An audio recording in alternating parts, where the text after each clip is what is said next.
पुरुष शक्ति, विप्र समाज, संत समाज, मेरे संगीतकार, भक्त श्रोता और जहां तक मेरी आवाज जा रही है वहां तक के सभी भक्त प्रेमियों को मैं डॉक्टर संजय भारद्वाज व्यासपीठ से चरणों में कोट कोट नमन करता हूं। बोलो राधे राधे।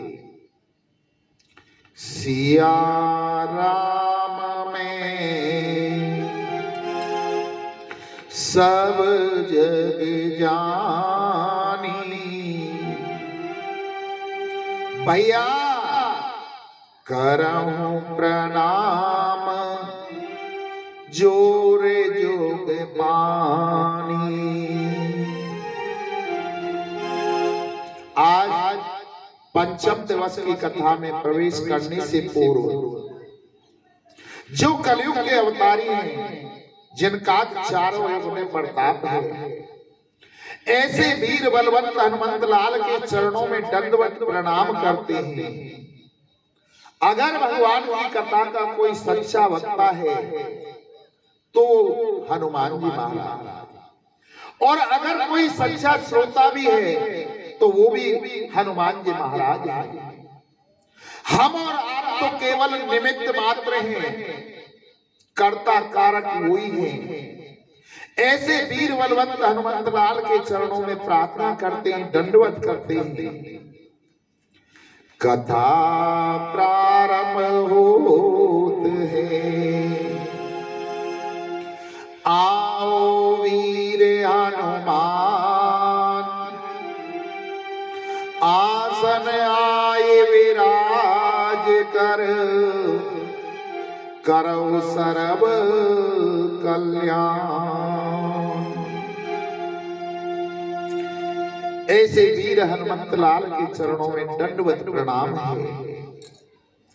श्री सुखदेव जी महाराज कहते हैं कि हे राजन, नंद बाबा के आज आत्मज हुआ, पुत्र हुआ। नंद बाबा ने बड़ी खुशी मनाई। नंद सत्वात्मजम उत्पन्ने जाता हलादो महामना, आहुक्य वे प्राणा वेद ज्ञान, स्मात सुचिर लंकृति। नंद जी के घर जब आत्मज हुआ तो आज नंद बाबा ने बड़े बड़े देवज्ञ वेदज्ञ ब्राह्मणों को बुलाकर के स्वस्ति वाचन कराया और उनको नंदो उत्सव में दान दक्षिणा बहुत दी। धेनु नामनियोते पहदान, विप्रभा समलंकृते, तिलादीन सप्तरतनो, दसात कोम्बरामृतान।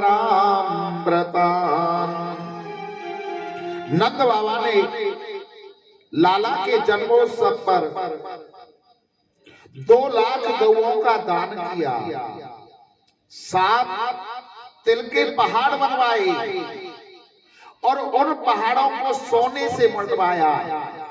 उसके बाद उनका दान किया, जी खोल करके नंद बाबा ने दान किया। जितने भी ब्रजवासी थे सबके मन में खुशी थी। एक 95 साल की बुढ़िया थी। जब उस बुढ़िया को पता चला कि नंद रानी के यहाँ बेटा हुआ है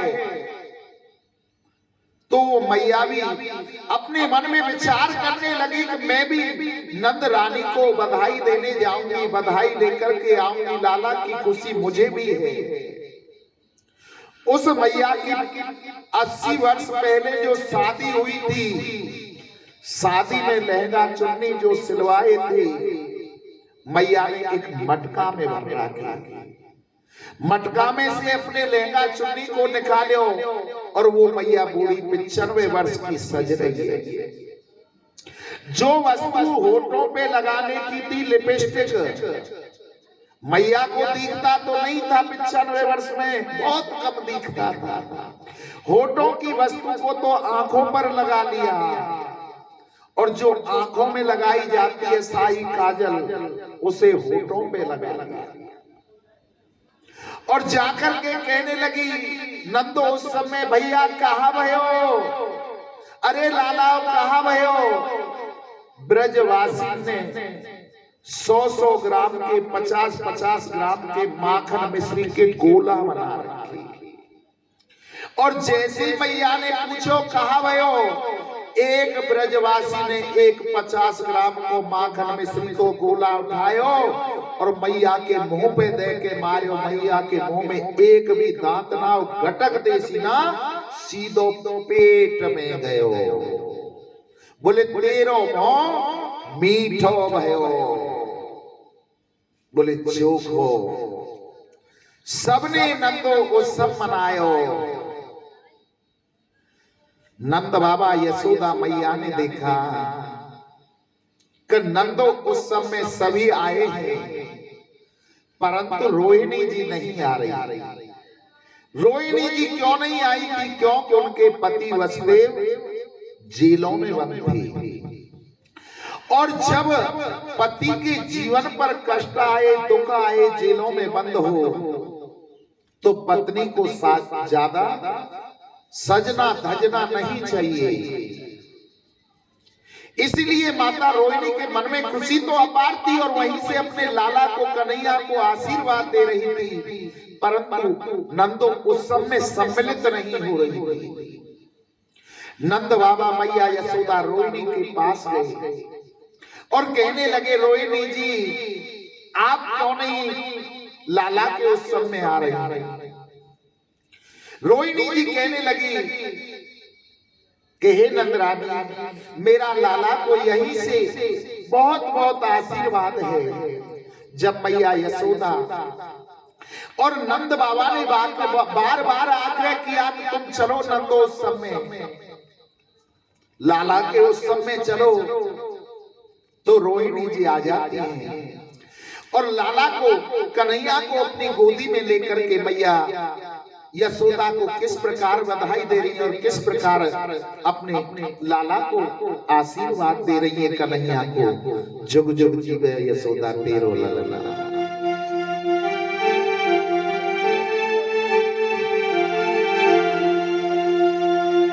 और जुग जुग जीवे रे यशोदा मैया तेरो ललना। जुग जुग जीवे रे यशोदा मैया तेरो ललना। जुग जुग जीवे रे यशोदा मैया तेरो ललना। जुग जुग जीवे रे यशोदा मैया तेरो ललना। मैया तेरा ललना, तेरो ललना, मैया तेरा ललना। जुग जुग जीवे रे यशोदा मैया तेरो ललना।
देवता भी चाहे काना के दर्शन मोहे करना, ओ देवता भी चाहे काना के दर्शन मोहे करना। ओ जुग जुग जुग जुग जुग जी मेरी यशोदा तीनों रचना। जुग जुग जी मेरी यशोदा मैया तेरा ललना। ओ तीनों रचना मैया तेरों रचना।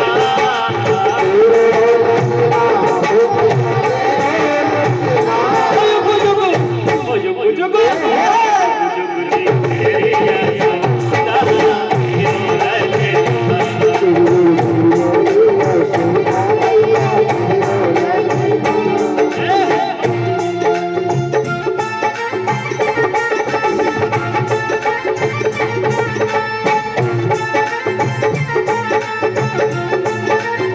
हरि बोल।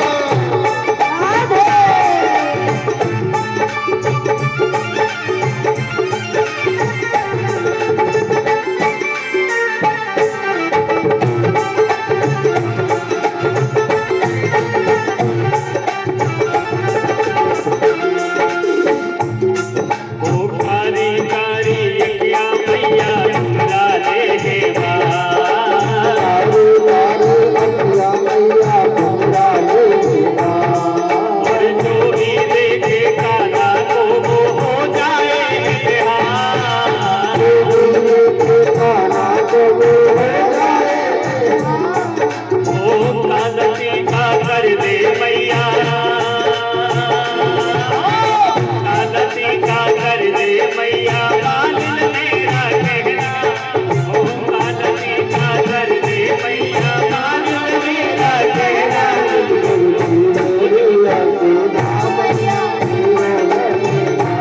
जुग जुग जी मेरी यशोदा मैया तेरो रचना।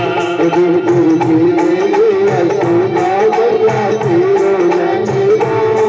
जुग जी मेरी यशोदा तेरो रचना।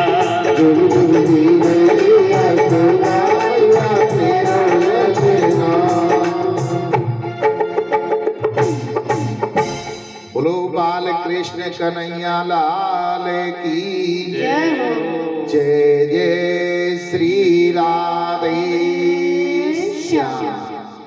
साधु जी सीताराम सीताराम, प्रेम से बोलो राधे श्याम। राधे श्याम। आज मैया रोहिणी ने लाला को खूब आशीर्वाद दिए।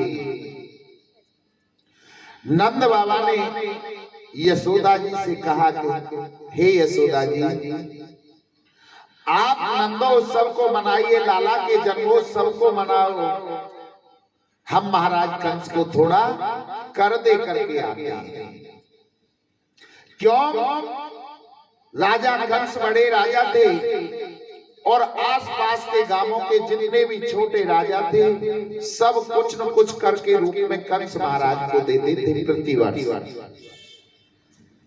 नंद बाबा कर देने के लिए जाते हैं कि 2-4 दिन के लिए कंस ने देवकी वसुदेव को जेलों से छोड़ दिया था। नंद बाबा की मिलावट वसुदेव जी से होती है और नंद बाबा ने वसुदेव जी को गले से लगाकर रुदन करते हुए कहा, अहो ते देवकी पुत्रा कंसेन बहवो हता एका वरिष्ठा विरजा कन्या सापी दिवंगता।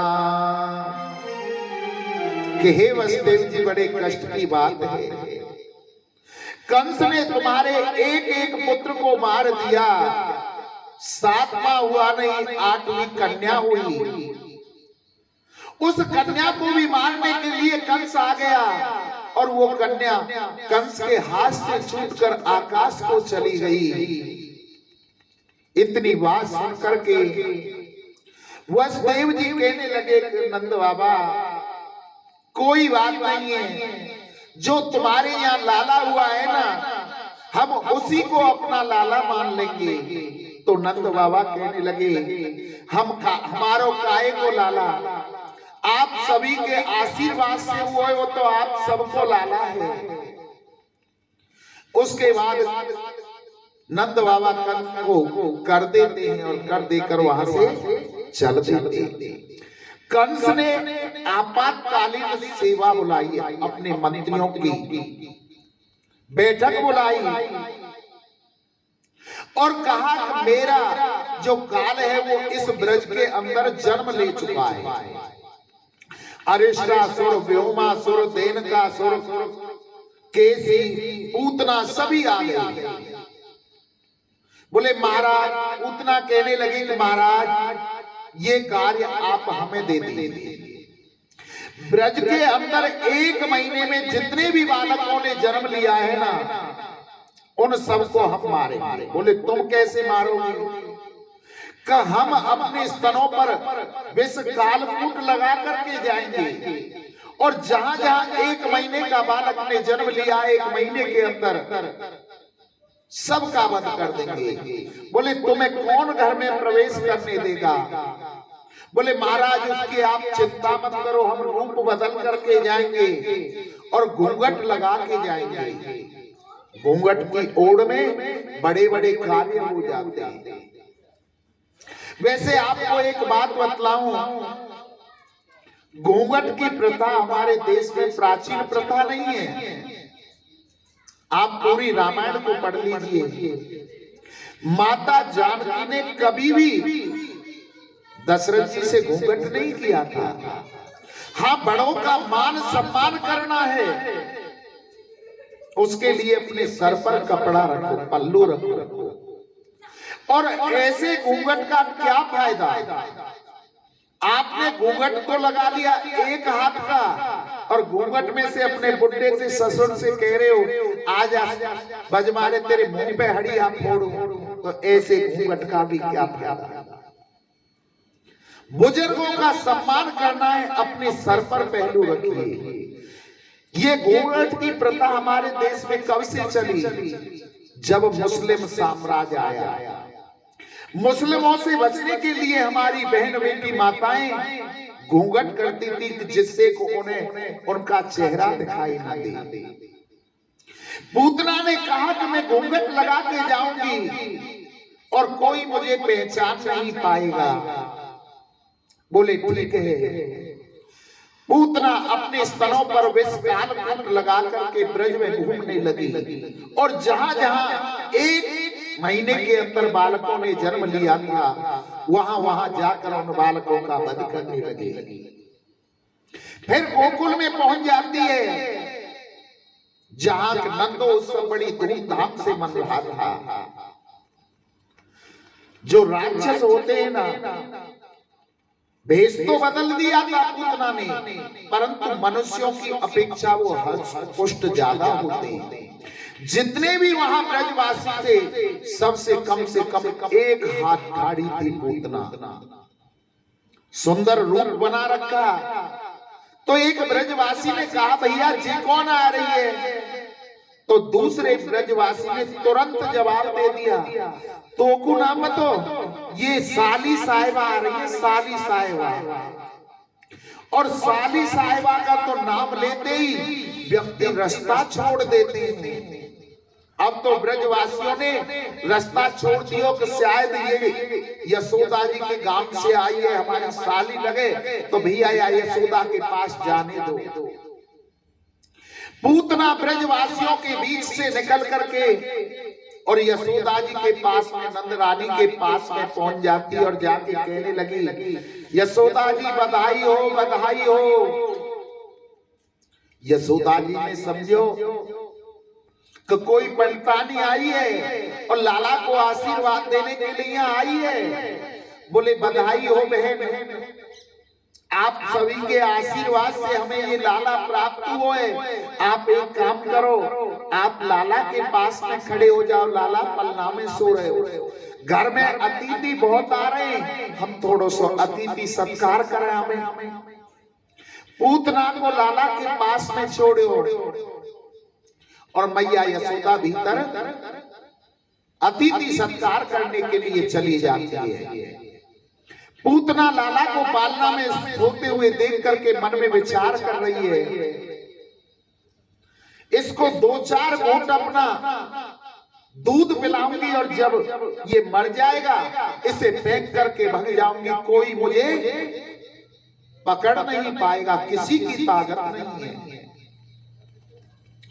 गोविंद ने अपने नेत्रों को खोला तो सामने पूतना दिखाई दी और देखते ही पूतना को गोविंद ने अपने नेत्रों को बंद कर लिया। यहां अनेक संतों के अनेक मत प्रभु ने सोचा होगा कि देखो मेरे 2 ही जीवन वंदनीय हैं, राम जन्म में भी सबसे पहले किसको मारा था प्रभु ने? ताड़का को, स्त्री को। और यहाँ अभी अभी मेरा कृष्ण जन्म हुआ है। कृष्ण का जन्म कब हुआ था? अष्टमी को। और पूतना कब आ गई थी? 14 को। 6 दिन बाद ही पूतना आ गई थी। आपको एक चीज और बतलाऊं कि 5 ज्ञानेंद्रिय और 5 कर्मेंद्रिय, मन, बुद्धि, चित्त और अहंकार, इनको मिलाकर के 14 होते हैं। 5 ज्ञानेंद्रिय, 5 कर्मेंद्रिय, मन, बुद्धि, चित्त और अहंकार।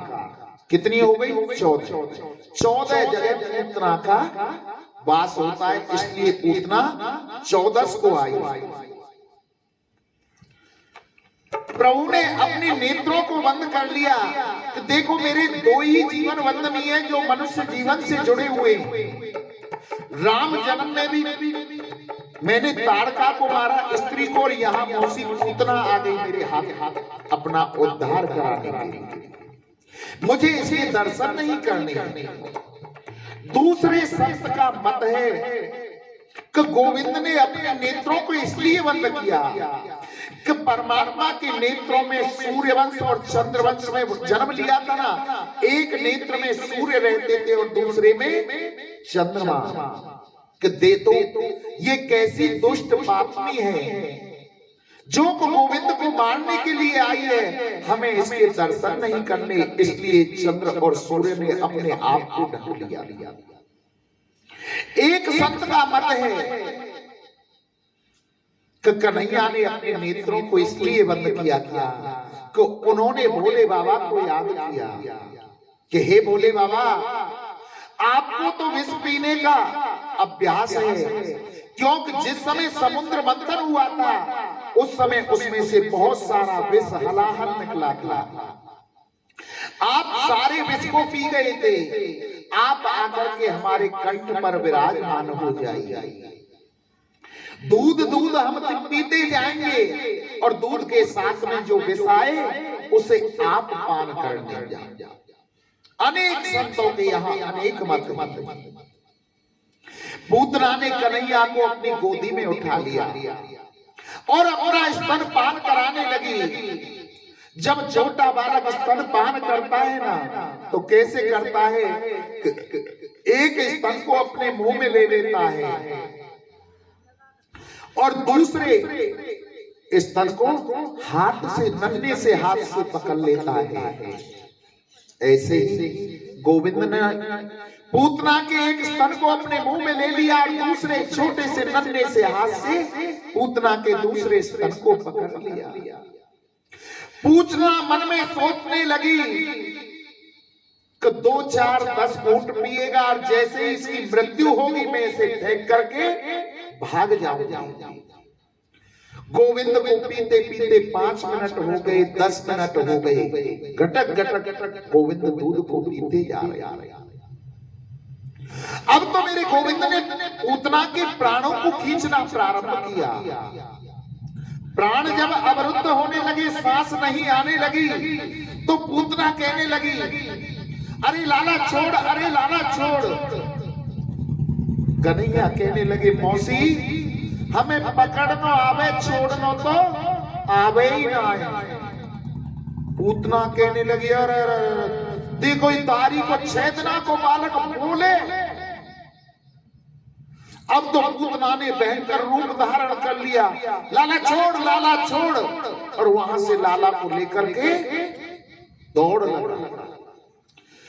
गोकुल से बाहर निकल करके यमुना के किनारे पे बहुत भारी शरीर बनाया और धराम से पड़क गिर पड़ती है पृथ्वी पर, उसका प्राणांत हो जाता है। ब्रजवासी दौड़े दौड़े पूतना के पीछे गए। उसका शरीर कितना बड़ा हुआ। उसके वक्षस्थल पर मेरे गोविंद क्रीड़ा कर रहे थे, खेल रहे थे। ब्रजवासियों ने लाला को उतार लिया और मैया यशोदा के गोदी में दे दिया। कहते हैं कि मूड गिरे मुड़ सान में, कान गिरे कानपुर में, हाथ गिरे हाथरस में, और पैर गिरे पैगाम में। वैसे आपको एक सत्य बात बतलाऊं, जो भागवत जी में लिखा हुआ है, 6 कोस का पूतना का शरीर हो गया। 6 कोस का मतलब जानते हो 18 किलोमीटर। यहां से आप सीकरी बल्लभगढ़ पहुंच जाओगे, इतना बड़ा शरीर हो गया।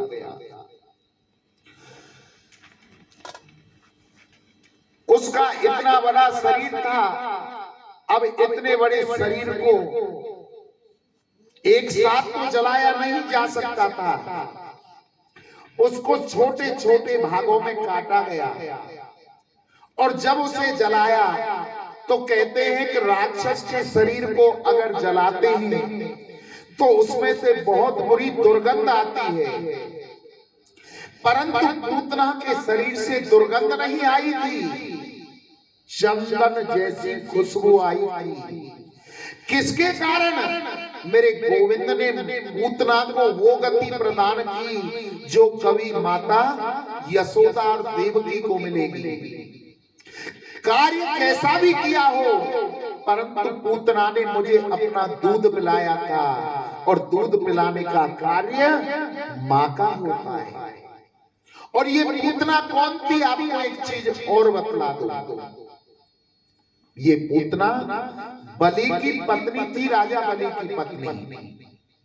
जिस समय वामन भगवान छोटा सा रूप धारण करके गए थे तो उस समय राजा बलि की पत्नी के मन में भाव आया था कि काश ये मेरा पुत्र होता, इसे मैं अपना स्तन पान कराती, दुग्ध पान कराती। गोविंद तो मन की भावना को तुरंत समझ जाते हैं, तो मां बना करके उसका दूध पिया। और जब भगवान ने विराट रूप धारण कर लिया, राजा बलि का सब कुछ छीन लिया, तो बलि की पत्नी सोच रही थी कि ऐसे पुत्र को तो जहर दे करके मार देना चाहिए था। उस पूतना की उस भावना को भी प्रभु ने पूरा किया, उसका विषपान भी किया और मां के रूप में उसका दुग्ध पान भी किया। लाला जब मैया यशोदा की गोद में आ गया, एक पुरोहितानी अम्मा थी। पुरोहितानी अम्मा ने कहा कि यशोदा लाला अपवित्र हो गया है, इसने राक्षसी को छुआ है, अब इसको गौमूत्र से स्नान कराना पड़ेगा और गौ की पूंछ से झाड़ा देना पड़ेगा। यशोदा मैया कहने लगी, जैसा आपको उचित लगे वैसा कर लो। पुरोहितानी ने आज लाला को अपनी गोदी में ले लिया, गौमूत्र से स्नान कराया और गौ की पूंछ से झाड़ा दे रही है। इंद्राणी हृकेशा प्राणान नारायणो वतो श्वेत दीप पतिश्चितम मन योगेश्वरावतो। कि मेरे लाला की इंद्रियों की हरिकेश भगवान रक्षा करें, प्राणों की रक्षा नारायण भगवान करें, श्वेत दीप की रक्षा स्वयं भगवान करें और लाला के चित्त की रक्षा योगेश्वर भगवान करें। प्रसन्न गर्भस्तुते प्रबुद्धिमात्मना भगवान परः क्रीडन्ते पातु गोविंद श्यानम पातु माधव। खेलते हुए लाला की रक्षा गोविंद करें और सोते हुए लाला की रक्षा माधव करें।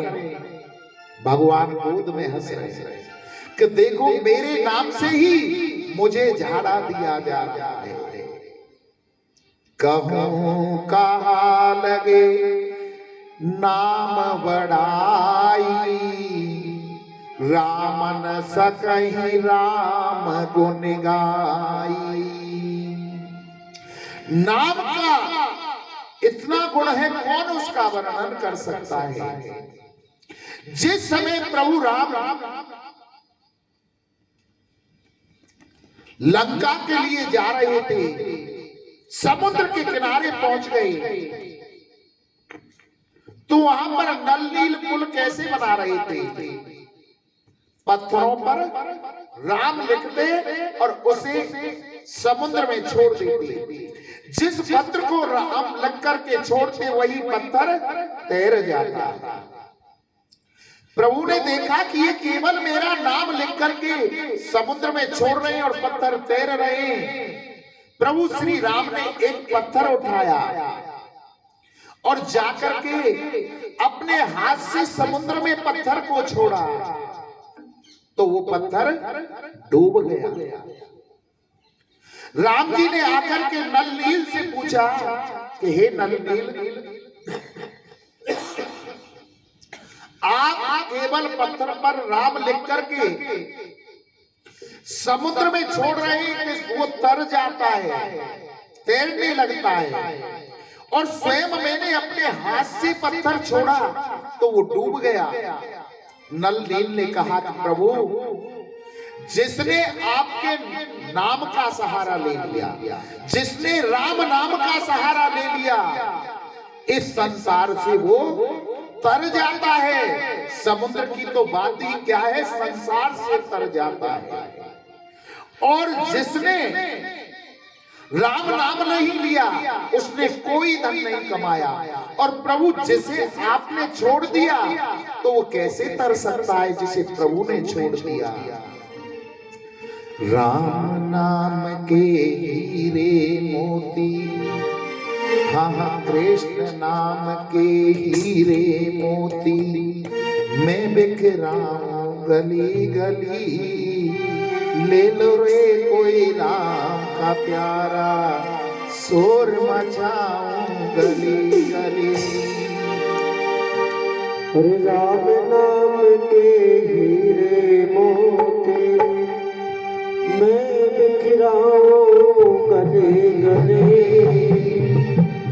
ले लो रे कोई राम का प्यारा, शोर मचाऊं गली गली।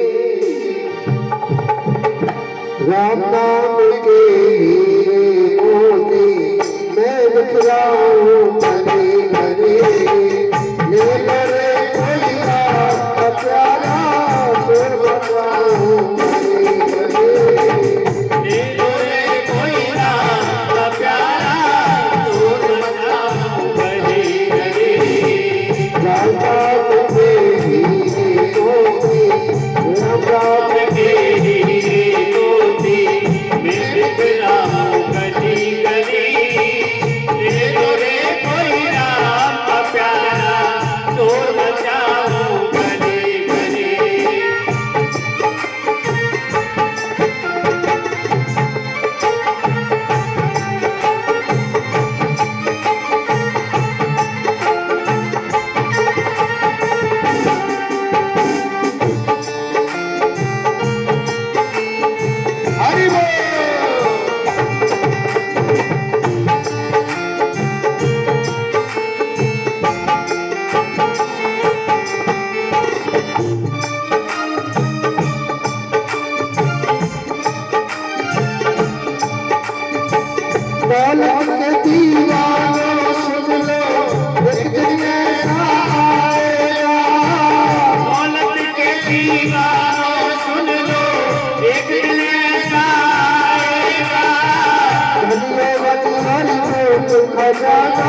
तुझे बुलाएंगे प्यारे मेरे सगे संबंधी एक दिन तुझे बुलाएंगे कल कल अपना जो कहते हैं अब तुझे सुनाएंगे कल अपना जो कहते हैं अग्नि की सुनाएंगे जगत सारा है जो जिंदगी है जगत सारा है जो जिंदगी है आखिर हो गई चला चले दे दे कोई राम का प्यारा जो बचन करे राम नाम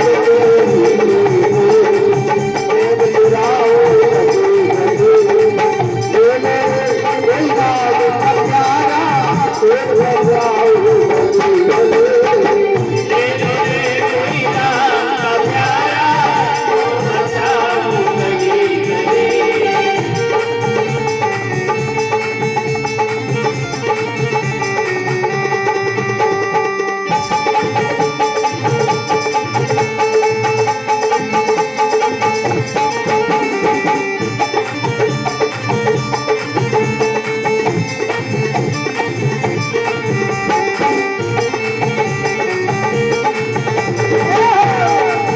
हरि बोल।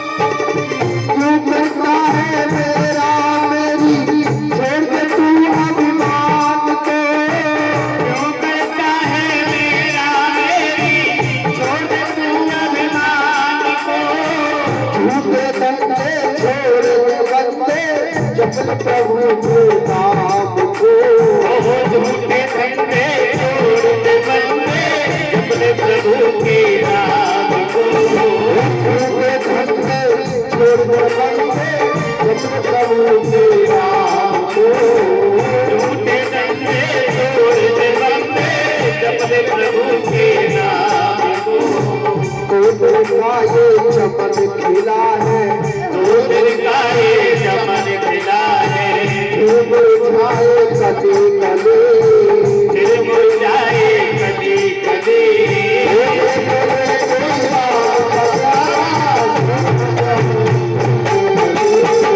दे दे कोई राम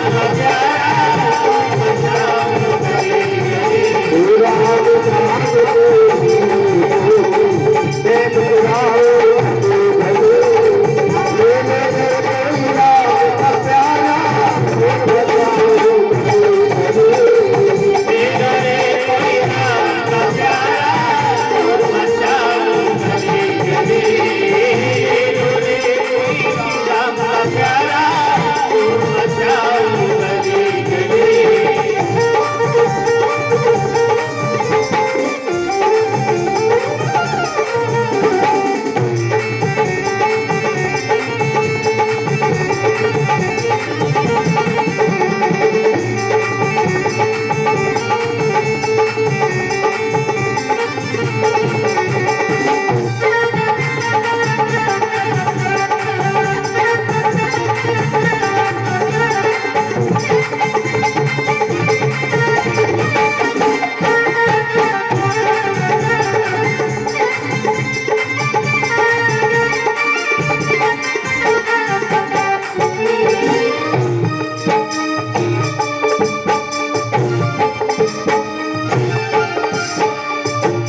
समझाओ गली गली समझाओ गली गली ओ मेरे कोई आपका प्यारा ओ बजाओ गली गली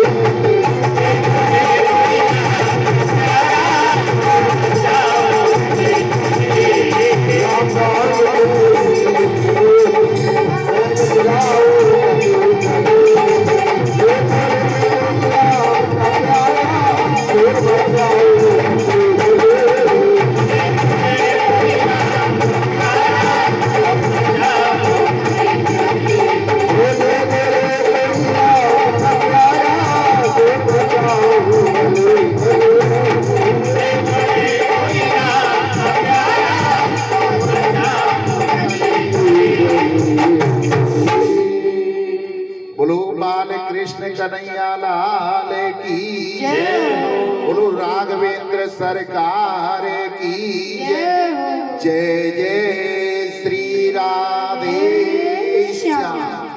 साधु जी सीताराम। सीताराम। प्रेम से बोलो राधे श्याम। राधे श्याम। आज गोविंद को उन्हीं के नाम से झाड़ा दिया जा रहा है। गोविंद के मन में सोच रहे हैं कि देखो इन ब्रजवासियों के मन में मेरे प्रति कैसा भाव है कि जरा सा मेरे जीवन पर संकट क्या है, अपना ये सर्वस्व मुझे समझते हैं। और जो गोविंद को अपना सर्वस्व समझ लेता है ना, गोविंद उनकी बातों पर ही रीझ जाते हैं। यहां एक प्रसंग याद आ गया। हमारा एक चेला था जिसका नाम था चंगीलाल। चंगीलाल के पास में बहुत पैसा था। लोग उससे कहते भैया चंगीलाल तू इस पैसे में से कुछ दान कर ले। परंतु चंगीलाल ऐसा था, चमड़ी चली जाए पर दमड़ी ना जाए। 1 रुपया दान नहीं करता था चंगीलाल। जब लोग ज्यादा पीछे पड़ने लगे कि भैया कुछ दान कर ले, पुराने जमाने की बात थी, चंगीलाल ने सोचा कि जब ये ज्यादा पीछे पड़ रहे हैं चलो दान कर लेते। चंगीलाल ने जाकर के अपनी तिजोरी को खोला। उस समय चांदी के रुपया चलते थे। तिजोरी में से एक चांदी का रुपया निकाला, अपनी जेब में रखा और सोचने लगा कि इस रुपया को कहां दान करूं। फिर मन में भाव आया कि इस जगह पर सबसे सिद्ध स्थान है पचोवन, पंचवटी। चलो इसे पंचवटी पर दान करके आ गया। चंगीलाल ने रुपया को जेब में रखे और दान करने के लिए पंचवटी पर निकल।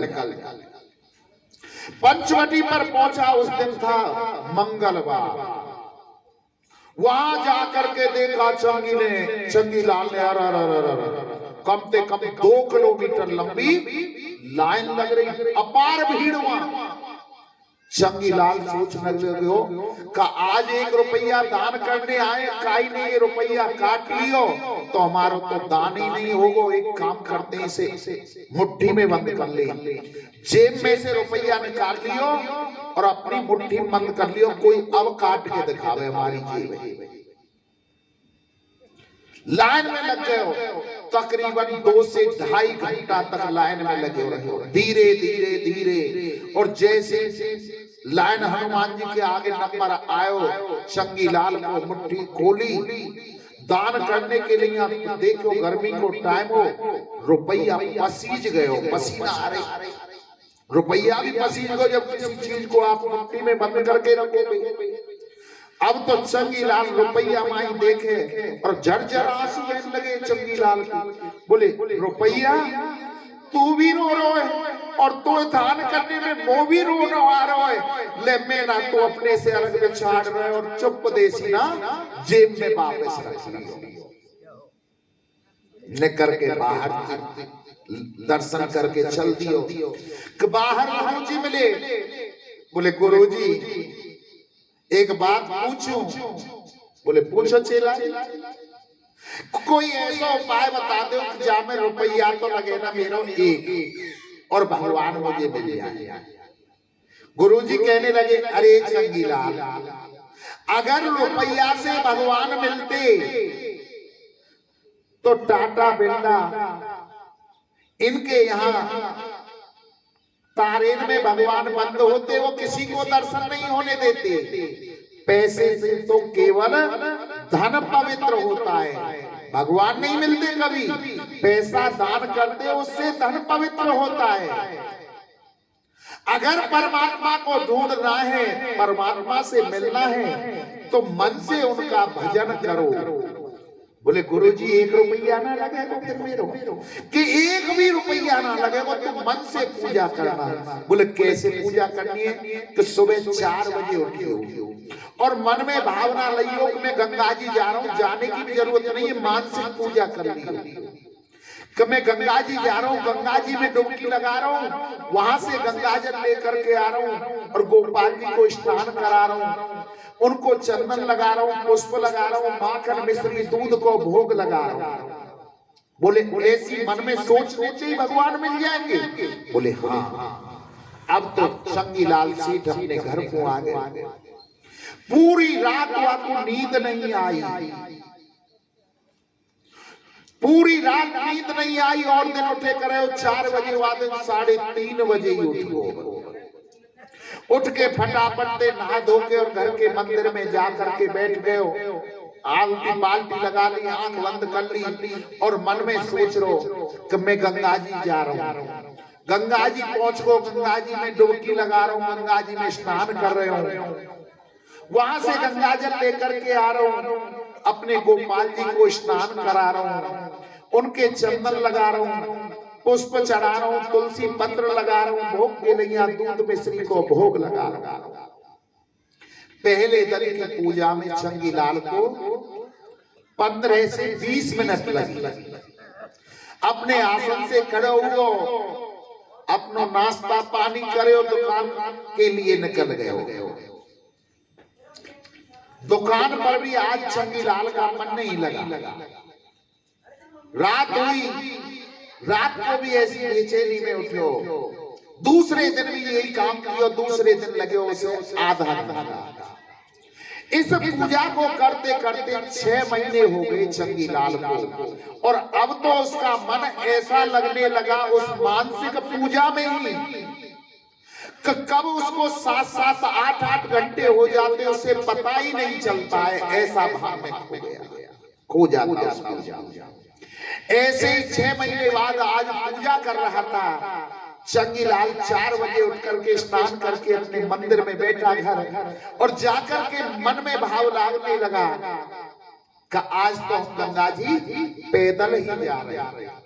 गंगा जी पहुंच गया, वहां में जाके 108 डुबकी लगाई गंगा जी में। मन में विचार कर रहा है, सोने चांदी के कलशों में गंगा जल लेकर के आए। आकर के गोविंद को उठा रहा है, उठत गोविंद, उठत गोविंद, उत्तिष्ठ गोविंद। और गोविंद को उठा करके उन्हें गंगा जल से स्नान करा रहा है।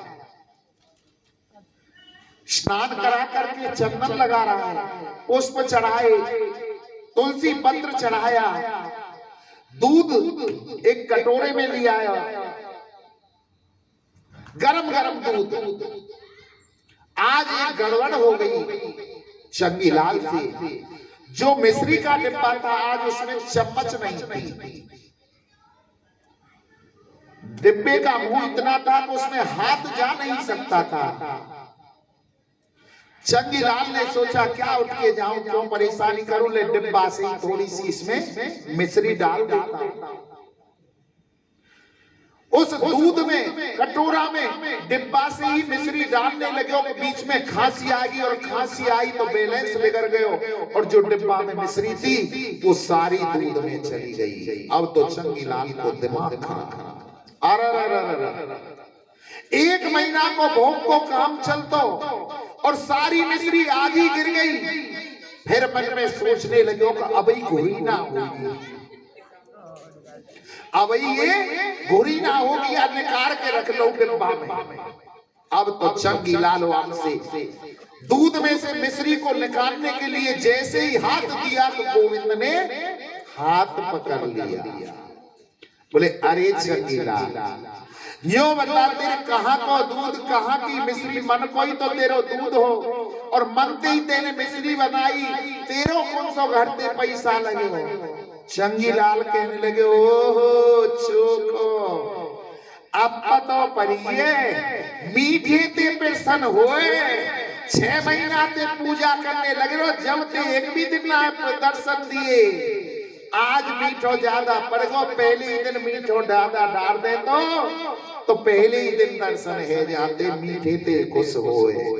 प्रभु ते मन की बातों को रीझते हैं, मन की बातों पर रीझ जाते हैं, कहने का भाव यही है।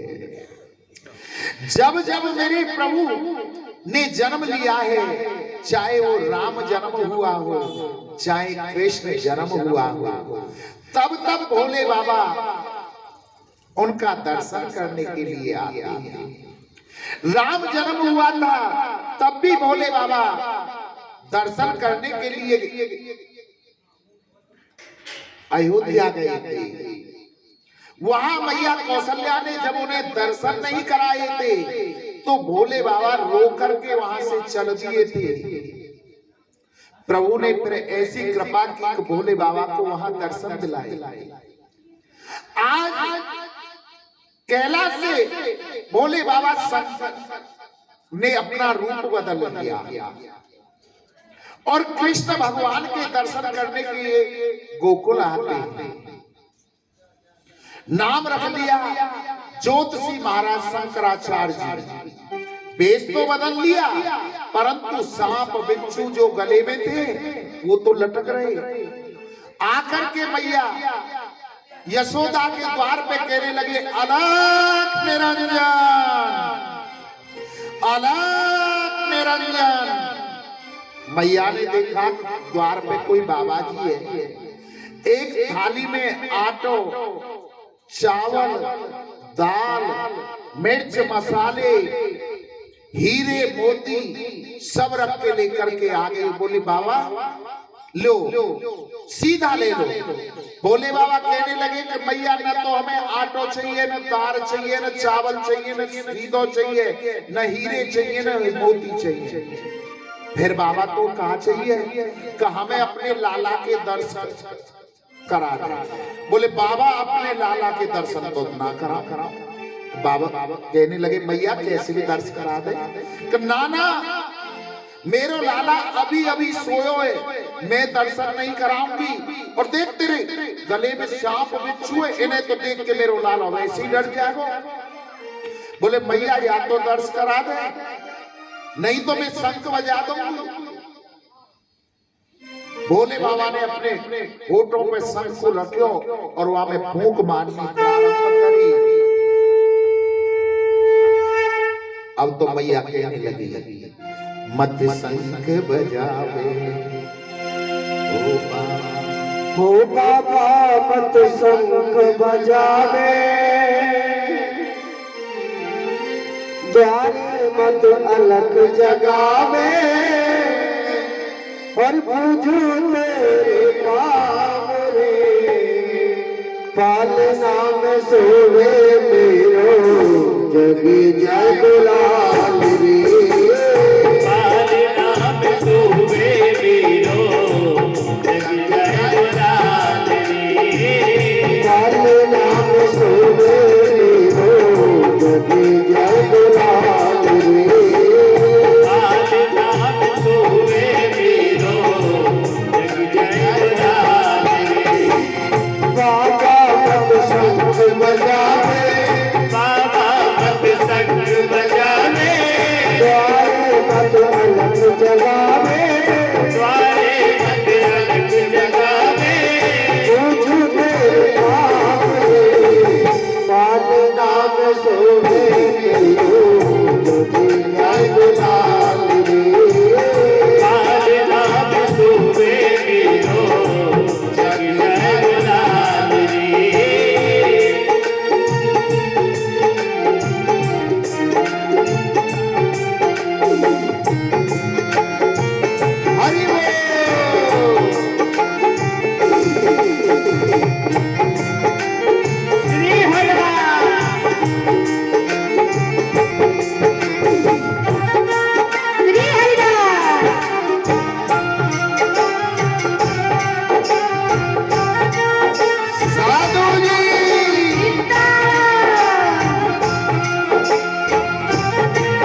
दर्शन करके अपनी गैल पकड़ जाएगा तेरे रूप को देख के बाबा मेरा कन्हैया डर जाएगा कन्हैया जगो मेरो कन्हैया जगो तो बाबा दर्शन करके अपनी गैल पकड़ जाएगा तेरे रूप को देख के बाबा मेरा कन्हैया डर जाएगा कन्हैया जगो मेरो कन्हैया जगो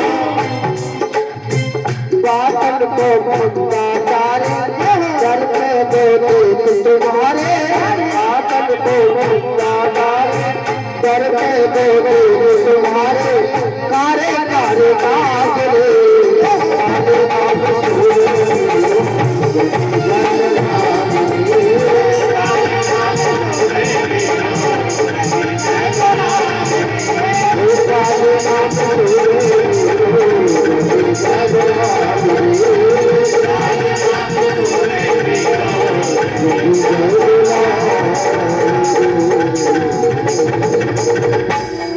बोलो बाल कृष्ण कन्हैया लाल की जय। बोलो शंकर भगवान की जय। जय जय श्री राधे श्याम।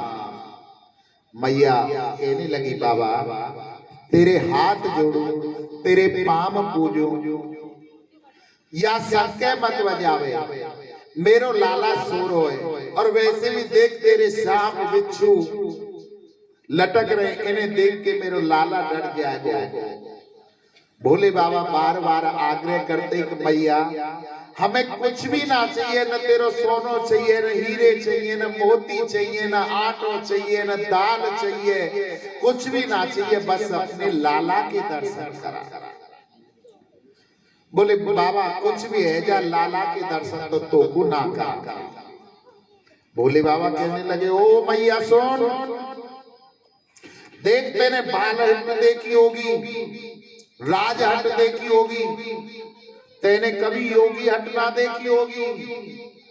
अगर योगी अपने हट पर आ गए हो ना, देख हम भी प्रतिज्ञा करके तेरे द्वार पे बैठ जाएंगे, जब तक तू अपने लाला के दर्शन नहीं करावेगी। तेरो लाला खेलने के लिए या तो बाहर आवे वो हम दर्शन करके जब ही जाएंगे। मैया भी आ गई साथ। ओ बाबा जी ओ मोड़ा सुन, तेने बाल हट देखी होगी, राज हट देखी होगी, योगी हट देखी होगी, पर तेने कभी त्रिया हट ना देखी होगी। त्रिया अपनी हट पर आ जाए तो अपनी बात मना करके मानती है। जा भज मारे तू या द्वार पे बैठ जाए, बोले आज के हम या द्वार में तारों लगा दे, हम या द्वार ये ना खोल के हम दूसरे द्वार पे काम कर लेंगे। बोले बाबा बोले अरे अब तो भोले बाबा मन में सोचने लगे कि कन्हैया को दर्शन नहीं होगा, उदास होकर के चलती है। प्रभु जैसी आपकी इच्छा दर्शन देना है तो दे दो, नहीं देना तुम्हारी इच्छा कह करके वहां से चल देते। जो कन्हैया लाला पल्ला में सो रहे थे, भोले बाबा आवाज तक पहुंच और कन्हैया मन में सोचने लगे कि भोले बाबा चिंता मत करो, अभी आपको दर्शन दूंगा। जब मैंने राम जन्म लिया था तब आप रोए थे, आपके उस ऋण को भी मैं उतारूंगा। अब आपको रोने की जरूरत नहीं है, अब मैं रोऊंगा, अब बारी मेरी है। अब तो कन्हैया ने रोना प्रारंभ कर दिया, बड़ी जोर जोर से रोने लगे कि आवाज मैया के कानों में पहुंची। मैया दौड़ी दौड़ी पलना के पास में आई, आट और दाल जो थाली में था सब एक तरफ रख दी और लाला को गोदी में उठा लियो। अरे लाला चुप हो जा, जुलाने लगी। और जैसे लाला जुलामे और लाला ते के मैया अरे लाला चुप है जा, तो लाला को अपना वॉल्यूम और बढ़ा दी, रोनो प्रारंभ और तेज कर दी। बोले लाला चुप है जा, मैं दूध पी ले, दूध पी ले। इतनी बात सुनी तो लाला ने वॉल्यूम अपनो और बढ़ा दियो, एक पॉइंट और जोड़ते रोने लगे। रोला भैया तेरे यहाँ में रो गए, लाला मारो रुला देकर कभी कभी। अब तो लाला और जोरते रोने लगे। गोपीन के कानन में आवाज गई तो गोपियां आ गई कि मैया कैसे लाला रो रो का आवाज रह गई, ला हमें दे, हम लाला चुप करें। जैसे गोपीन ने हाथ मिलियो, लाला चुप है जा, लाला चुप है जा। अब तो गोविंद ने एक वॉल्यूम और बढ़ा दियो, एक पॉइंट और जोड़ते रोने लगे। बड़ी जोर जोड़ते कन्हैया रो रहे।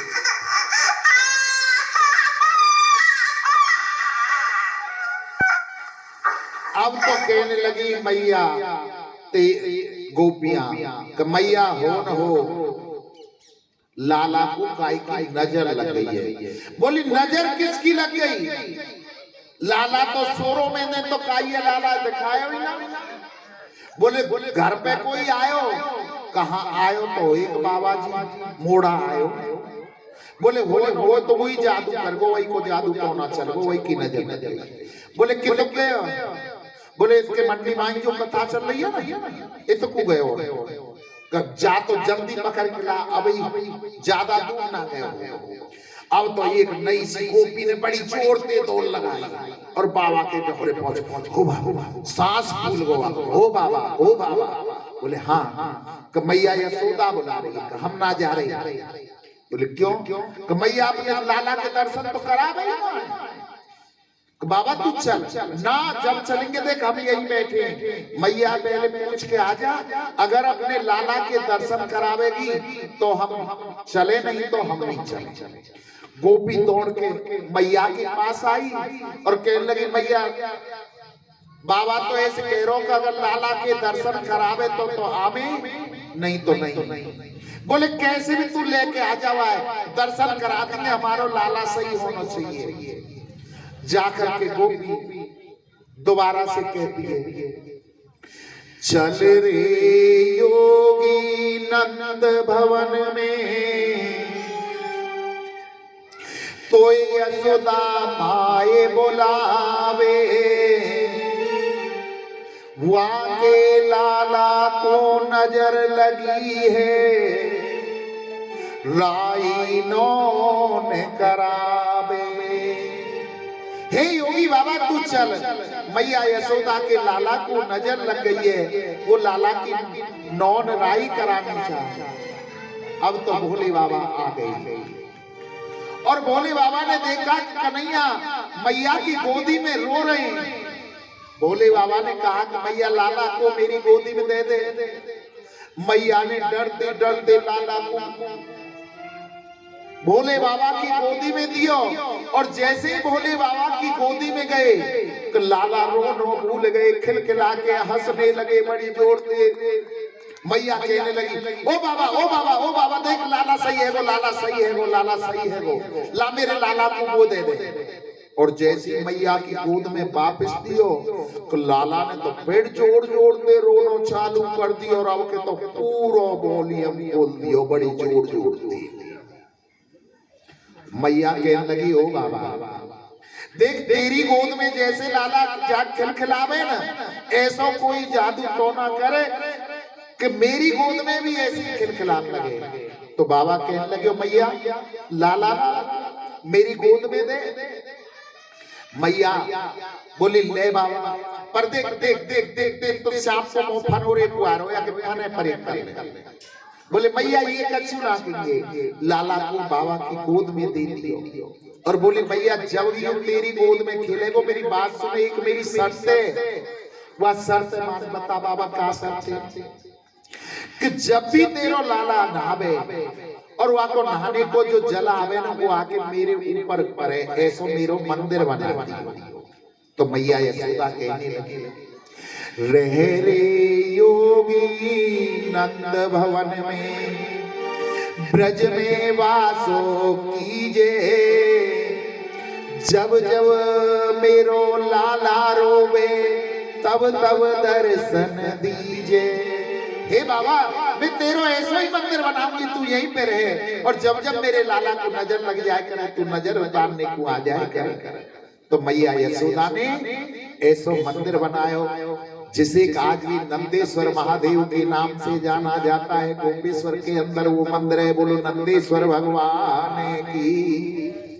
आज भोले बाबा ने दर्शन किए और मैया यशोदा को उनका लाला दे दिया। श्री सुखदेव जी वर्णन करते हैं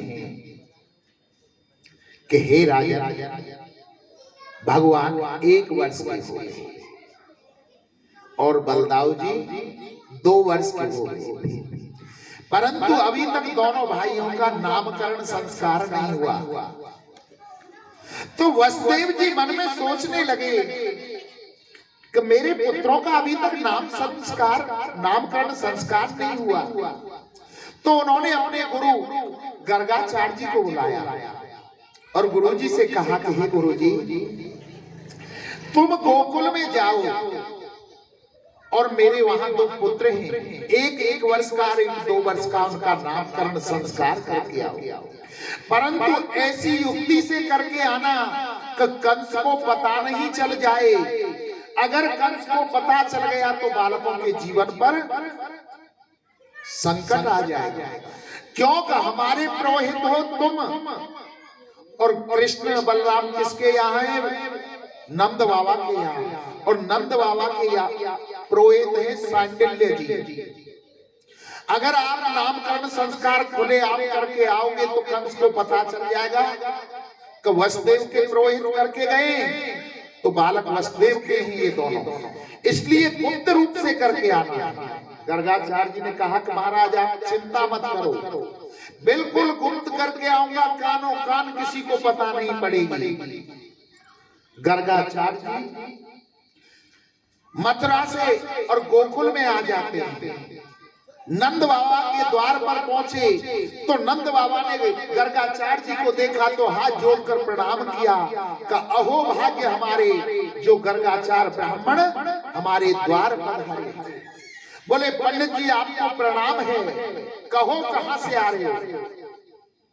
गर्गाचार्य जी कहने लगे, हे नंद बाबा, हम तो पंडित जी आदमी हैं, कहीं पर ब्याह पढ़नो, कहीं पर कथा करनी, कहीं पर हवन करनो और कहीं नामकरण करनो, यही हमारा कर्म है। इतनी बात सुनी तो नंद बाबा कहने लगे, ओ चोखो पंडित जी आपने ध्यान दिवा दियो, हमारे लाला 1 साल है नहीं, हम तो आज तक हुआ तो नाम ही ना धरवाए। आप हमारे लाला का नामकरण कर दो, नाम धर दो। बोले हम नहीं धरेंगे, तुम जो भी उत्सव मनाओ ना बड़ी धूमधाम से मनाओ। और कंस से पता चल गई कि हमने जाके नामकरण करे तो लाला के जीवन में संकट आ जाओ। अगर आप गुप्त रूप से नामकरण कराओ तो हम कर देंगे और घर में भी तुम्हारे करेंगे ना। एक काम करो, पड़ोसी में मत बताओ, गौशाला में लाला ने ले आओ, वहां नामकरण चुपचाप कर देंगे। नंद बाबा ने कही ठीक है।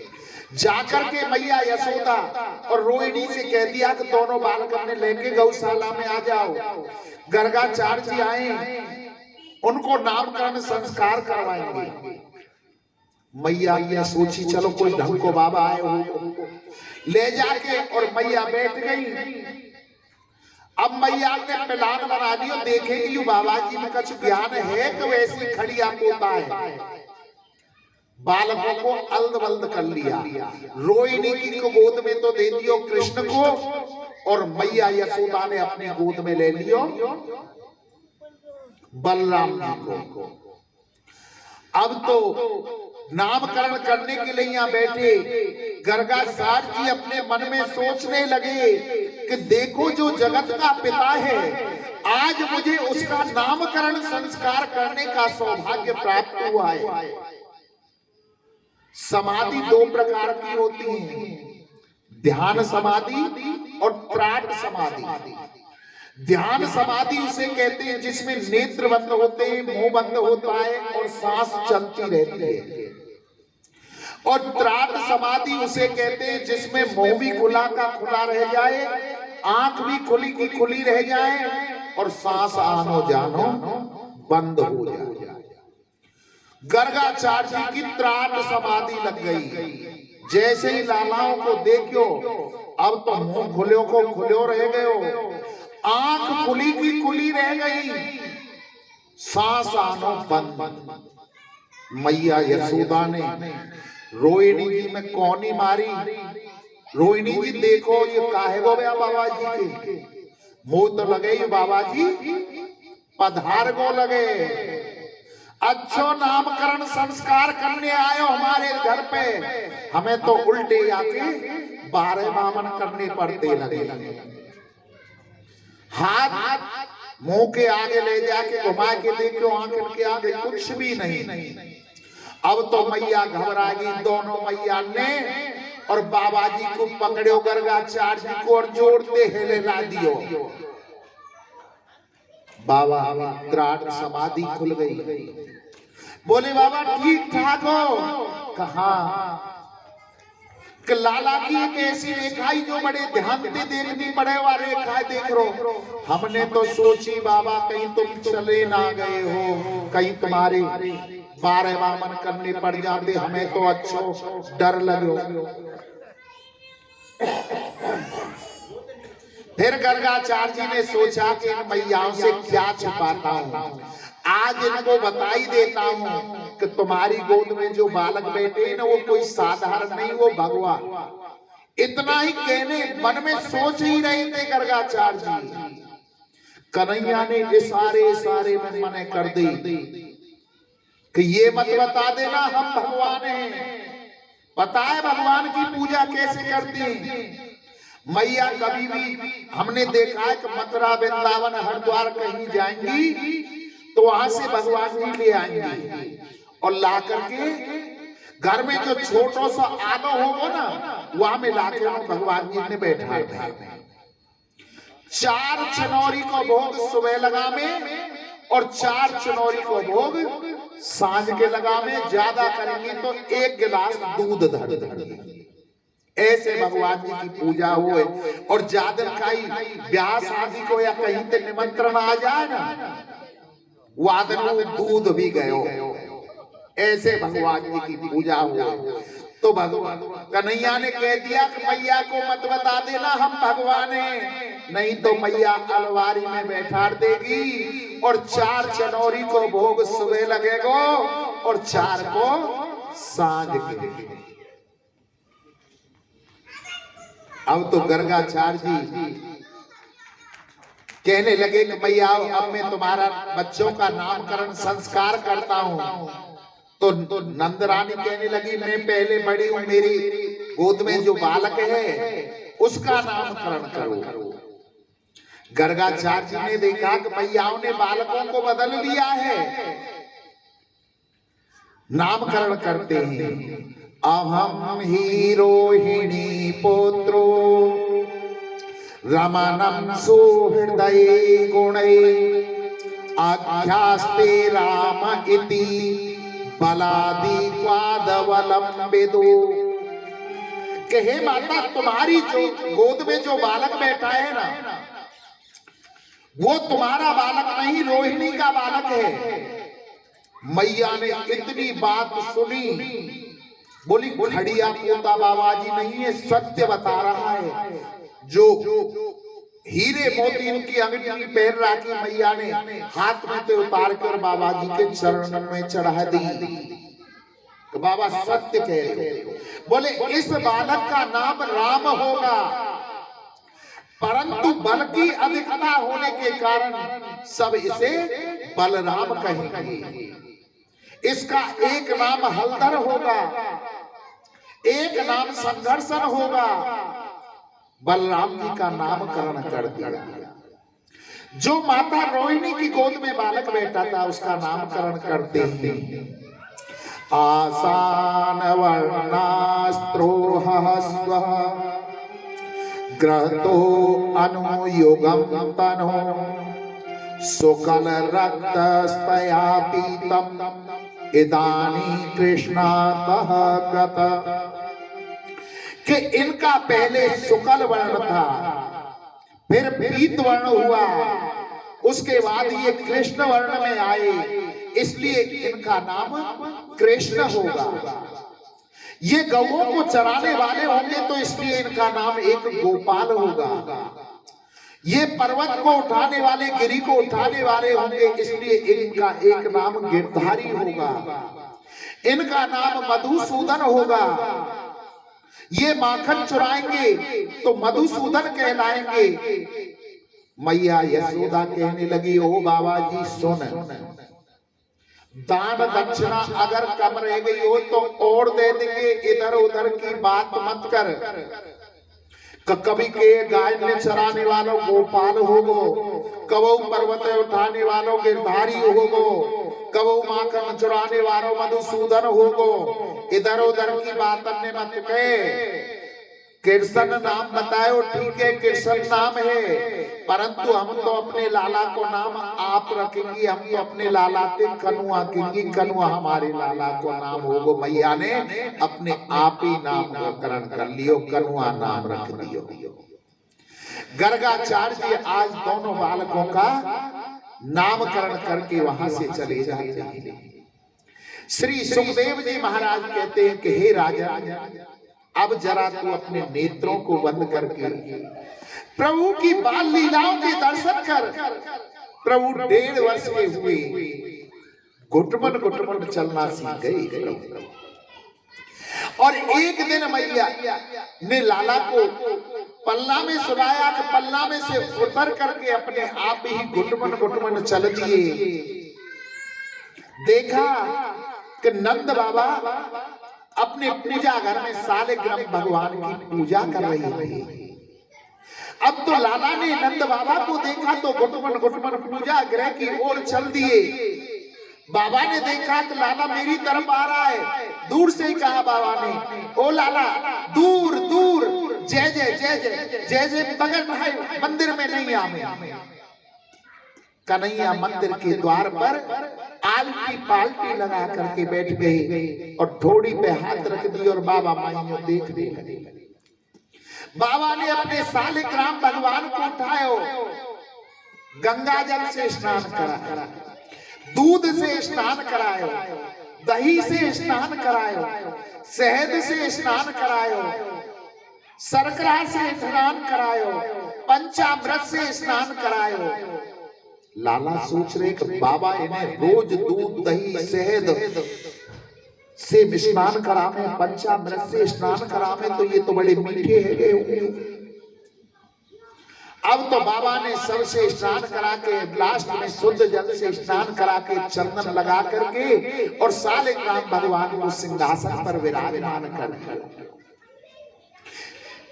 पुष्प चढ़ा दिए, तुलसी पत्र चढ़ा दियो और माला करने के लिए बैठ गए। किसी किसी व्यक्ति की आदत होती है जब वो माला करता है ना, या तो अपने नेत्रों को बंद कर लेता है या अपने मुंह पर से कपड़ा स्वापी डाल लेता है। नंद बाबा ने भी ऐसा ही किया कि अपने मुंह पर से स्वापी डाल ली और अपनी माला करने के लिए, भजन करने के लिए नेत्रों को बंद कर लिया। अब तो कन्हैया धीरे धीरे चुपके चुपके घुटमन घुटमन आए और आकर के नंद बाबा की बगल में बैठ गई और सिंहासन से सालिग्राम भगवान को उठायो और गुप्त देसीना मुंह में धर दियो, पपोड़ने लगे उसको। बाबा की माला हो गई 5, 7, 10 मिनट में। बाबा ने जयकारो लगाया, बोलो सालिग्राम भगवान की जय। और जैसे ही जयकारो लगायो, सामने आंख खोल के देखी तो सिंहासन खाली। बाबा को दिमाग खराब, सालिग्राम भगवान कहाँ गए? उसको उठा के देखी, तुलसी पत्र उठा करके देखी, सालिग्राम भगवान कहूं ना है। बाईं तरफ देखो, बाईं तरफ देखो तो लाला बैठे हुए और लाला को मुंह फूल लो, गाल फूल रही। बोले लाला तू यहाँ कैसे कहूं? तेने हमारे सालिग्राम भगवान को देखो? बोले बोले तेरे मुंह में का? बोले बाबा ने एक तमाचो दियो, टप देसीना सालिग्राम भगवान बा। अरे ओ यशोदा देख तेरे लाला हमारे सालिग्राम भगवान कहा गए। मैया यशोदा भागी आई, दौड़ी दौड़ी आई, कहीं बाबा लाला की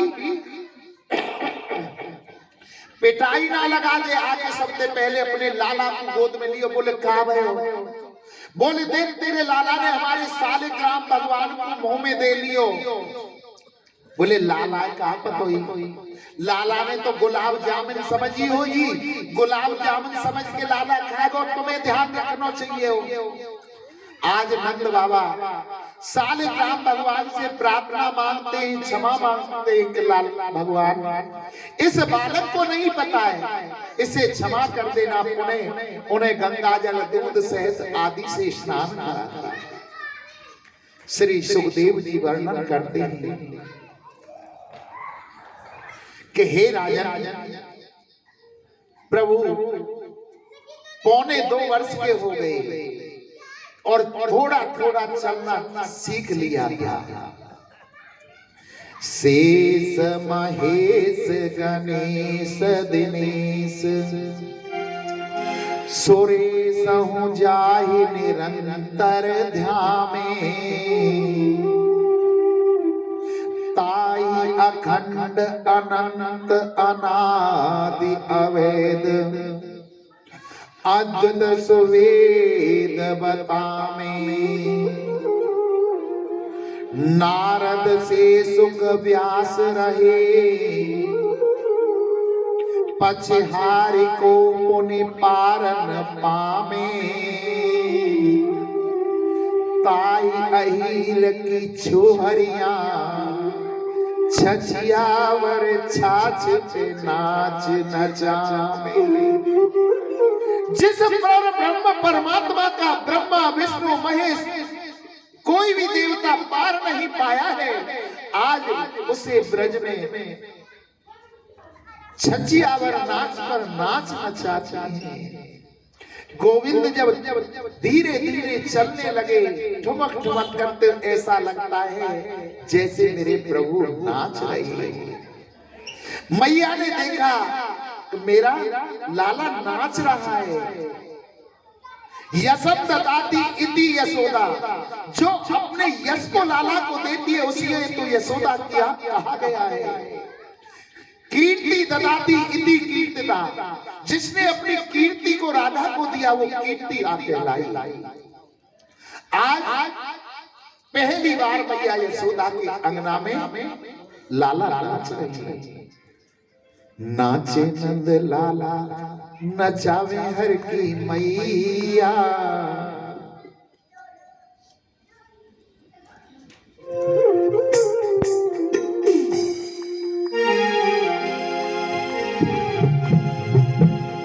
नाचे नंद लाला नचावे हर की मैया। नाचे नंद लाला नचावे हर की मैया। नाचे नंद लाला नचावे हर की मैया। नाचे नंद लाला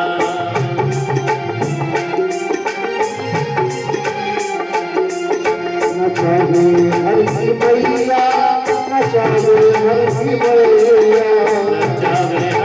मैया। नचावे हर की मैया।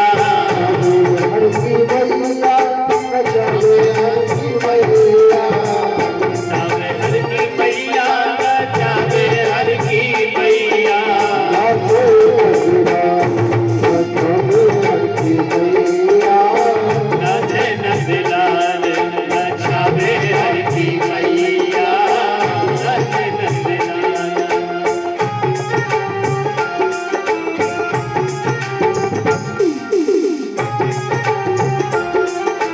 जय हो।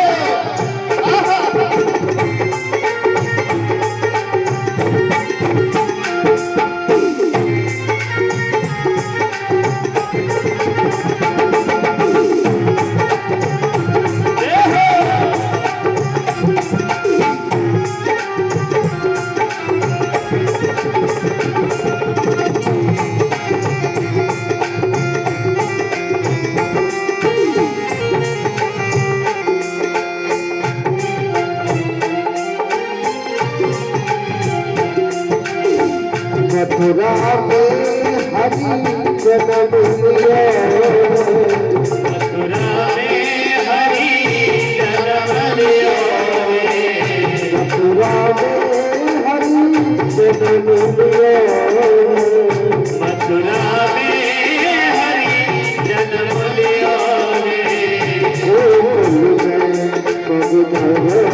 कन्हैया राधे नंदलाल बचावे हर की मैया राधे नंदलाल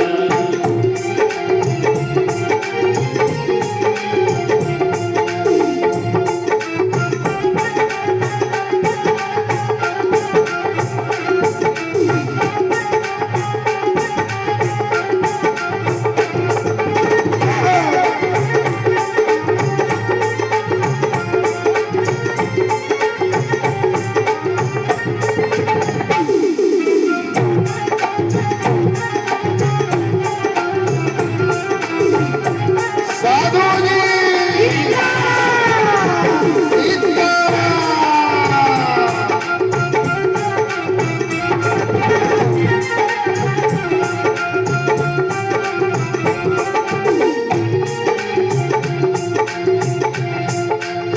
झुनुक झुनुकी मत घुंघरू बाजे झुनक झुनक घुंघरू बाजे झुनुक झुनुक मत घुंघरू बाजे झुनक झुनक घुंघरू बाजे झुनुक झुनुक मत धररी कन्हैया उमर झुमक पग धरे कन्हैया राधे रघुलाल बचावे हर की मैया राधे नंदलाल बचावे हर की मैया राधे रघुलाल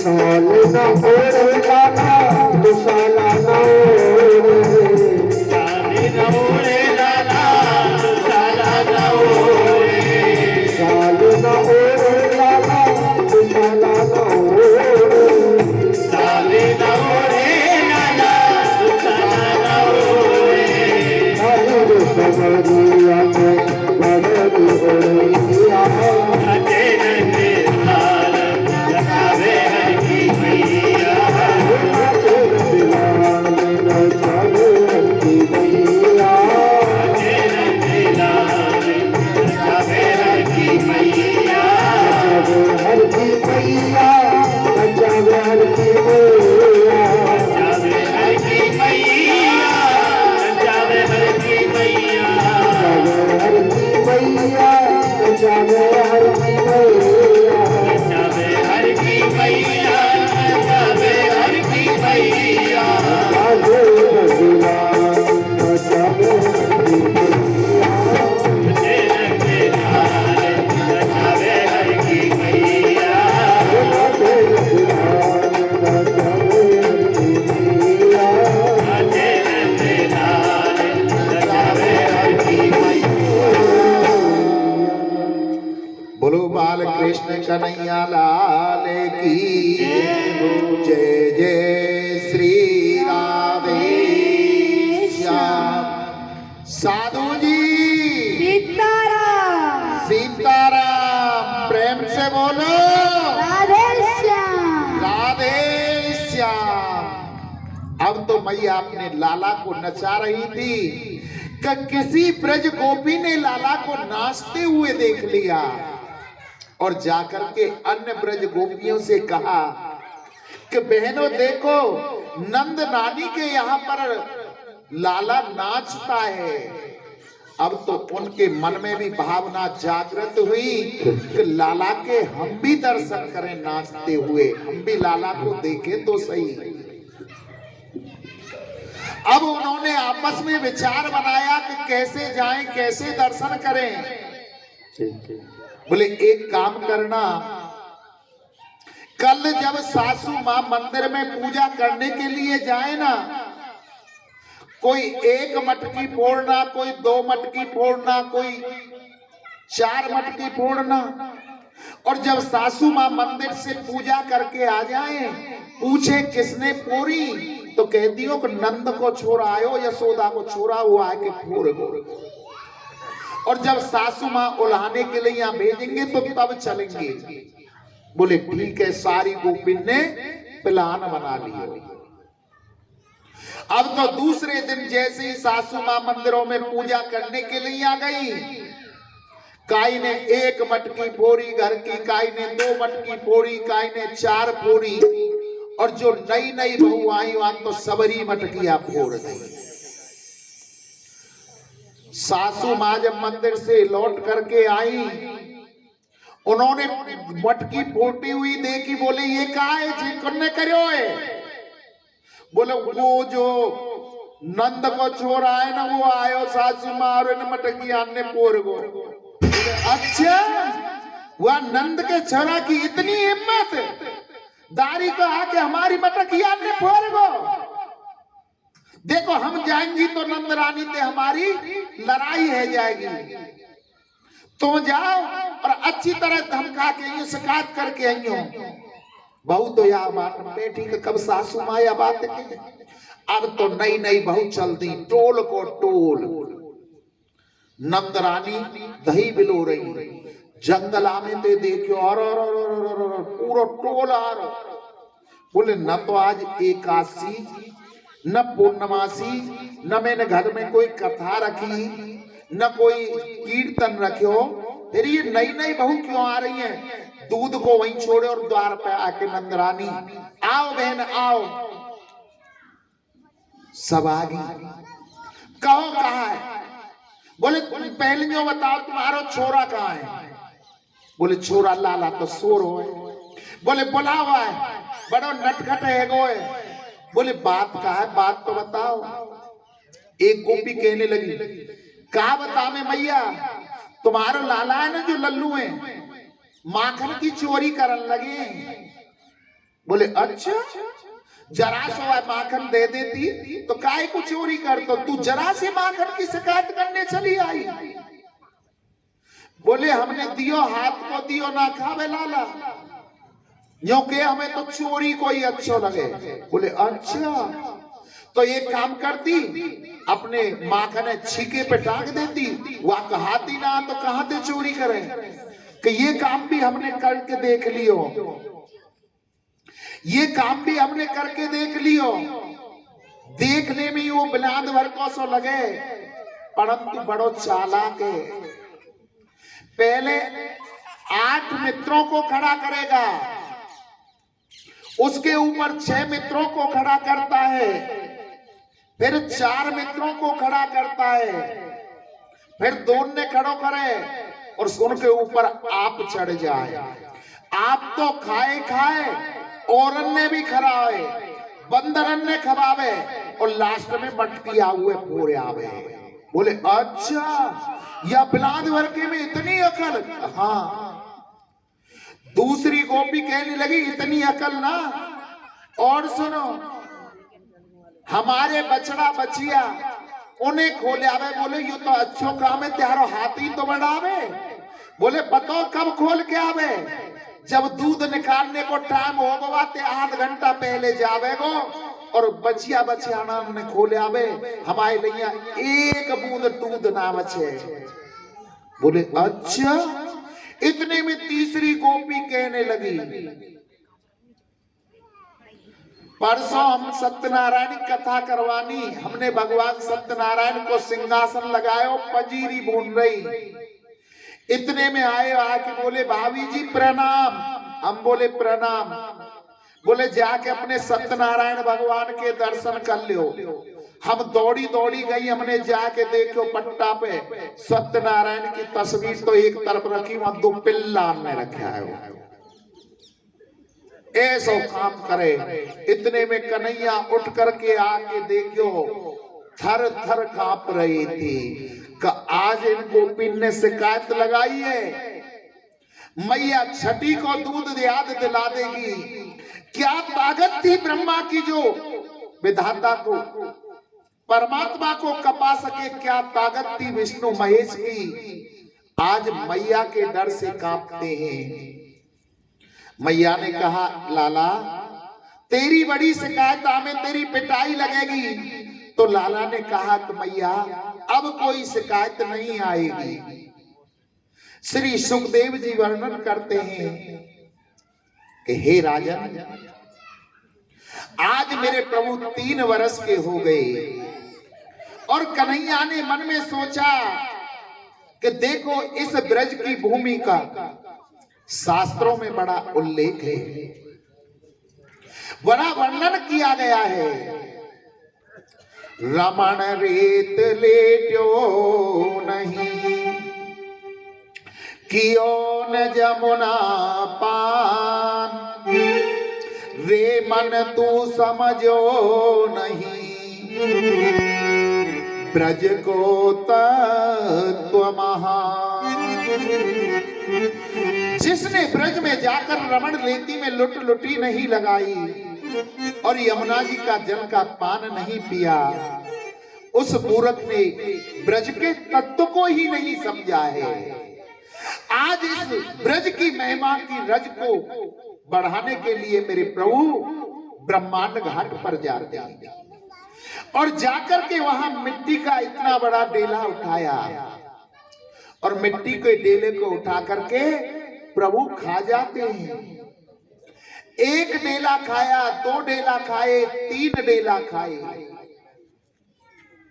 तो किसी ग्वाल ने, मधुमंगल ने देख लिया, अरे लाला तू माटी खा रहा है, तेरी शिकायत करेंगे। ओ बलदाऊ, ओ दाऊ, ओ दाऊ, देख लाला माटी खा रहा है। सब सखा दौड़े दौड़े कृष्ण के पास आए, बोले लाला तेने माटी खाई? बोले बिल्कुल ना। बोले मैया के दौरे ले चलो, यानी मैया ते शिकायत करेंगे। अब तो पकड़ करके लाला को मैया के पास ले गए और कहने लगे मैया देख तेरे लाला ने माटी खाई। मैया ने पूछो लाला तेने माटी खाई? ना मैया, ना विश्वास तो मेरा मुंह देख ले। इतने में मधुमंगल बोले हाँ अब तक मुंह में धरी होगी, पेट में कटक गो, पेट में गई हूं। तो अब तो ब्रजवासी कह रहे हैं ओ सुन माई तेरे लाला ने माटी खाई, ओ तेरे लाला ने माटी खाई, जसोदा सुन माई, लाला ने माटी खाई, यशोदा सुन माई। लाला ने माटी खाई, जसोदा सुन माई, लाला ने माटी खाई, यशोदा सुन माई। लाला ने माटी खाई, यशोदा सुन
अद्भुत खेल सकल संग खेलो अद्भुत खेल सकल संग खेलो अद्भुत खेल सकल संग खेलो अद्भुत खेल सकल संग खेलो छोटा सोना तुमको ढेलो तो समाधि को दे दो तुरंत सामने मुख में मेरा तुरंत श्याम ने मुख में दे दो यानी गटक गटक गटकाई यशोदा दुर्गाई आला में भाती भाई यशोदा दुर्गाई अनाथे भाती आई यशोदा दुर्गाई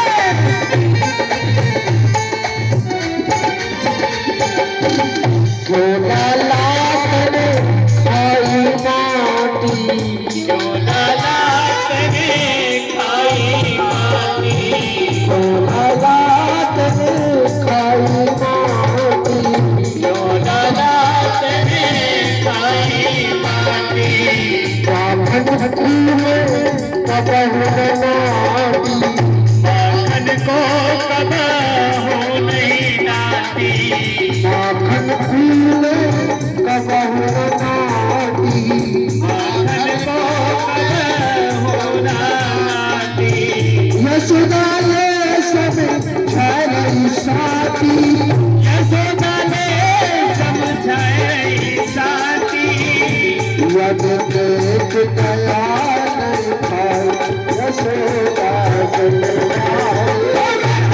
देख दया नहीं आई यशोदा सुन भाई लालन माटी खाई यशोदा तेरे लाला के माटी खाई यशोदा सुन भाई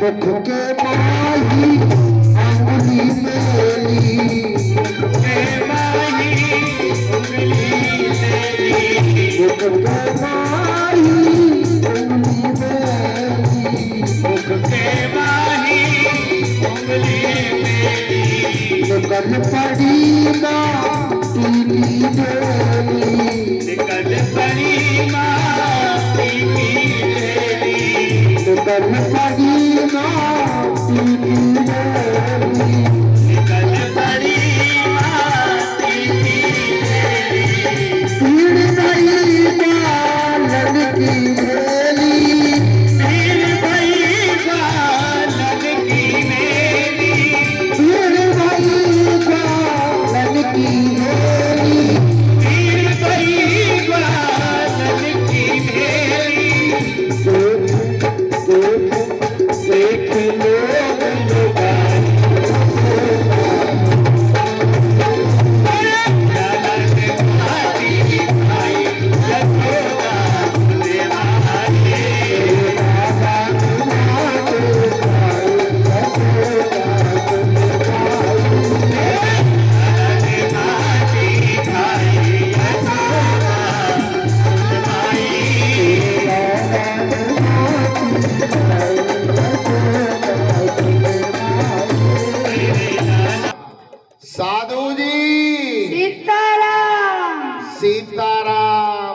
प्रेम से बोलो राधे श्याम। राधे श्याम। अब तो ग्वाल वालों ने जाकर के मैया से शिकायत की। मैया ने कन्हैया को बुलाया और पूछा, लाला तूने माटी खाई? कन्हैया कहने लगे, मैया मैंने नहीं माटी खाई। मेरा विश्वास नहीं है तो बलदाऊ भैया को पूछ ले। दाऊ जी के बगल में, बलदाऊ के भैया की बगल में खड़े हो गए जाकर के कृष्ण और कहने लगे, ओ दाऊ सुन, तेने मैया ते अगर कहीं मैंने माटी खाई तो मैं मैया तेरी बात बता दूंगा कि दाऊ भांग को गोला खावे।